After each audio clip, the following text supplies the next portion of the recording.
ಜಗದೀಶ್ ಶೆಟ್ಟರ್ ಅವರು ಮತ್ತೆ ಬಿಜೆಪಿಗೆ ಘರ್ವಾಪಸಿಯಾಗಿರುವಂಥದ್ದು. ಈ ವಿಚಾರವಾಗಿ ಮಾತಾಡಲಿಕ್ಕೆ ನಮ್ಮ ಜೊತೆಗೆ ಮಾಜಿ DCM ಆಗಿರುವಂಥ ಈಶ್ವರಪ್ಪನವರು ಇದ್ದಾರೆ, ಅವ್ರನ್ನ ಮಾತಾಡಿಸ್ತೇನೆ.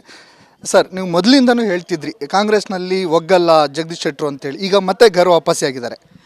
ಒಂದು ನೋಡಿ, ಭಾರತೀಯ ಜನತಾ ಪಾರ್ಟಿ ಒಬ್ಬ ರಾಜಕಾರಣಿಯನ್ನು ತಯಾರು ಮಾಡೋದು ಕೇವಲ ರಾಜಕಾರಣಿ ಮಾಡೋಕ್ಕಾಗೋದಕ್ಕಲ್ಲ, ಈ ದೇಶದ ಸೇವೆ ಮಾಡಬೇಕು ಅನ್ನೋದಕ್ಕೋಸ್ಕರ ತಯಾರು ಮಾಡೋದು.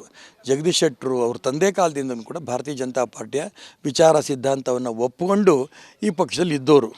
ಯಾವುದೋ ಸಹ ಒಂದು ಮನಸ್ಸಿಗೆ ಆ ವಿಚಾರಕ್ಕೆ ಬೇಜಾರಾಗಿತ್ತೋ ನನಗಂತೂ ಗೊತ್ತಿಲ್ಲ, ಆದರೆ ಅವ್ರು ಹೋದಾಗ ನಮ್ಮೆಲ್ರಿಗೂ ದೊಡ್ಡ ಶಾಕ್ ಆಗಿತ್ತು, ಯಾಕೆ ಹೋದರು ಅಂತ. ಈಗ ನನಗೆ ಗೊತ್ತಿತ್ತು, ಅವತ್ತು ನಾನು ಹೇಳಿದ್ದೆ, ಯಾವುದೇ ಕಾರಣಕ್ಕೂ ಕೂಡ ಅವ್ರ ಮೈಯಲ್ಲಿ ಹರಿತಾ ಇರೋದ ರಕ್ತ ಹಿಂದುತ್ವದ ರಕ್ತ.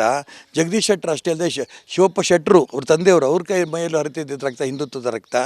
ಯಾವುದೇ ಕಾರಣಕ್ಕೂ ಒಂದು ದಿನವೂ ಕೂಡ ಅವರಲ್ಲಿರೋದು ಕಷ್ಟ, ಬಂದೇ ಬರ್ತಾರೆ ಅನ್ನೋಂಥ ಮಾತನ್ನು ಹೇಳಿದ್ದೆ. ಆ ನಂಬಿಕೆ ಸತ್ಯ ಆಗಿದೆ. ನಮಗೆ ನಮ್ಮೆಲ್ಲರೂ ಕೂಡ ಕೊಟ್ಟಿರೋಂಥ ಸಂಸ್ಕಾರ ಆ ಪಕ್ಷ ಬೇರೆ ಪಕ್ಷದಲ್ಲಿ ಹೋಗೋಕ್ಕೆ ಸಾಧ್ಯ ಇಲ್ಲ. ಹಾಗಾಗಿ ಕಾಂಗ್ರೆಸ್ಸನ್ನು ಬಿಟ್ಟು ಅವರು ಭಾರತೀಯ ಜನತಾ ಪಾರ್ಟಿ ಬಂದಿದ್ದಾರೆ. ನಮ್ಮೆಲ್ಲರಿಗೂ ತುಂಬ ಸಂತೋಷ. 28 ಸೀಟ್ ನಾವು ಗೆಲ್ಲಬೇಕು ಅನ್ನೋಂಥ ವಿಶ್ವಾಸದಲ್ಲಿ ಹೋಗ್ತಾ ಇರೋಂಥ ಸಂದರ್ಭದಲ್ಲಿ 28 ಸೀಟ್ ಗೆಲ್ಲೋದ್ರಲ್ಲಿ ಒಂದು ಮೊದಲನೇ ಹೆಜ್ಜೆ ಜಗದೀಶ್ ಶೆಟ್ಟರ್ ಭಾರತೀಯ ಜನತಾ ಪಾರ್ಟಿ ಬಂದಿರ್ಬೇಕಾದ್ರೆ ಆಗತ್ತೆ ಅಂತ ನನಗೆ ಸಂತೋಷ ಆಗಿದೆ. ಸರ್, ಲೋಕಸಭೆ ಹೊಸ್ತಿಲಲ್ಲೇ ಇದೊಂದು ಸಿಹಿ ಸುದ್ದಿ ಸರ್. ಮೊನ್ನೆ ರಾಮ ಮಂದಿರ ಉದ್ಘಾಟನೆ ಆಗಿದೆ. ಈಗ ಜಗದೀಶ್ ಶೆಟ್ಟರು ಬಿಜೆಪಿಗೆ ಇದೊಂದು ಸಿಹಿ ಸುದ್ದಿನ ಅಂತ. ನಿಜ, ಭಾರತೀಯ ಜನತಾ ಪಾರ್ಟಿ ಜಗದೀಶ್ ಶೆಟ್ಟರ್ ಹೋದಾಗ ನೋವಾಗಿತ್ತು, ಇವತ್ತು ತುಂಬ ಸಂತೋಷ ಆಗಿದೆ. ಇದೊಂದು ಸಿಹಿ ಸುದ್ದಿ ಹೌದು ಸರ್. 28 ಸೀಟ್ಗಳನ್ನು ಗೆಲ್ಲೋ ನಿಟ್ಟಿನಲ್ಲಿ ಈಗ ಹಿರಿಯ ಅಂದರೆ ಸೌದಿಯವರು ಸಹ ಹೋಗಿದ್ದಾರೆ, ಅವರನ್ನು ಕರೆತರೋ ಪ್ರಯತ್ನ ಗೊತ್ತಿಲ್ಲ ನನಗೆ. ಈಗ ನಾನು ಹೇಳ್ತೀನಲ್ಲ, ಯಾರ್ಯಾರು BJPಯನ್ನು ನೋಡಿರ್ತಾರೋ ವಾಪಸ್ ಹೋಗೋದು ಬಹಳ ಕಡಿಮೆ. ಲಕ್ಷ್ಮಣ್ ಸವದಿನೂ ಕೂಡ ಅವ್ರು ಜನತಾದಳದಲ್ಲಿ ಮುಂಚೆ ಇದ್ದರು, ಆಮೇಲೆ ಅವರು ಕಾಂಗ್ರೆಸ್ಗೆ ಹೋಗಿದ್ದರು, BJP ಬಂದು ಕಾಂಗ್ರೆಸ್ಗೆ ಹೋಗಿದ್ದರು.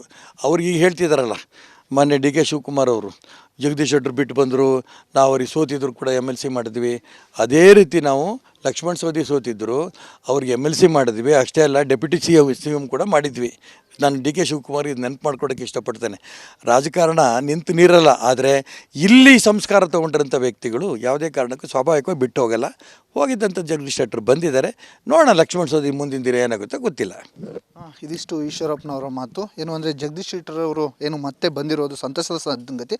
ಮುಂದಿನ ದಿನಗಳಲ್ಲಿ ಸೌದಿಯವರು ಬರ್ತಾರೆ, ಕಾದು ನೋಡೋಣ ಅನ್ನುವಂಥ ಮಾತನ್ನು ಹೇಳಿರುವಂಥದ್ದು. ಕ್ಯಾಮ್ರಾ ಪರ್ಸನ್ ಚಿರಾಗ್ ಜೊತೆ ಭೀಮಾ ನಾಯ್ಕ, ರಿಪಬ್ಲಿಕ್ ಕನ್ನಡ, ಶಿವಮೊಗ್ಗ.